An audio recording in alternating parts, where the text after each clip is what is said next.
سیدنا عثمان بن عفان رضی اللہ عنہ ایک دفعہ پانی منگواتے ہیں اور اس پانی سے وضو کرتے ہیں، پورا وضو سنت کے مطابق جو آج ہم سیکھے ہوئے ہیں، سیدنا عثمان رضی اللہ عنہ وضو کر کے دکھاتے ہیں پورا، اور پھر فرماتے ہیں اس طرح میں نے نبی صلی اللہ علیہ وسلم کو وضو کرتے ہوئے دیکھا ہے، اور پھر فرماتے ہیں اگر قرآن میں ایک آیت نہ ہوتی تو میں کبھی تمہیں حدیث نہ بیان کرتا۔ تو راوی بتاتے ہیں کہ وہ آیت کون سی ہے؟ وہ آیت ہے ان الذين يكتمون ما انزلنا من البينات والهدى من بعد ما بيناه للناس في الكتاب اولئك يلعنهم الله ويلعنهم اللاعنون۔ یہ آیت نمبر ہے 159 سورہ بقرہ 159، آپ گھر جا کر بھی پڑھنا۔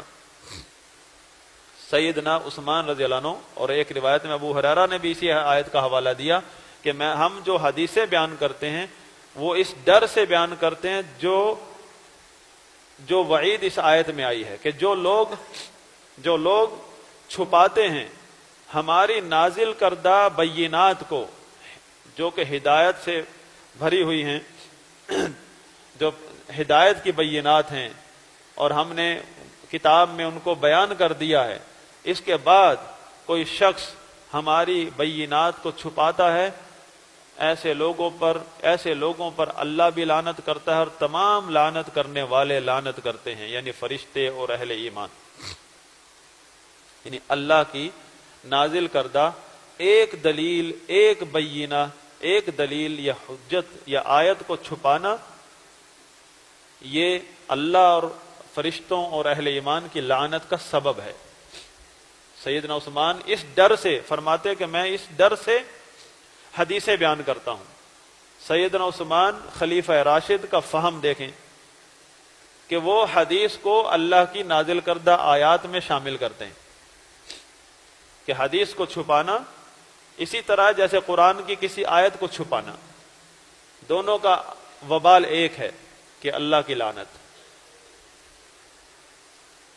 میں نے کل عرض کیا تھا کہ قرآن، جس طرح قرآن کریم اللہ کی وحی ہے، بالکل اسی طرح حدیث مبارک بھی اللہ کی وحی ہے، لیکن اس میں اصول ہے کہ اس کی سند ہے، اس کو سند کے پرکھنے کے بعد جب وہ صحت کو پہنچ جائے، ائمہ حدیث فیصلہ دے دیں کہ یہ واقعی حدیث ہے، صحیح حدیث ہے، یا صحت کے کسی بھی درجے میں ہو، تو اس کو قبول کرنا اسی طرح فرض ہے جس طرح قرآن کی آیت کو قبول کرنا فرض ہے۔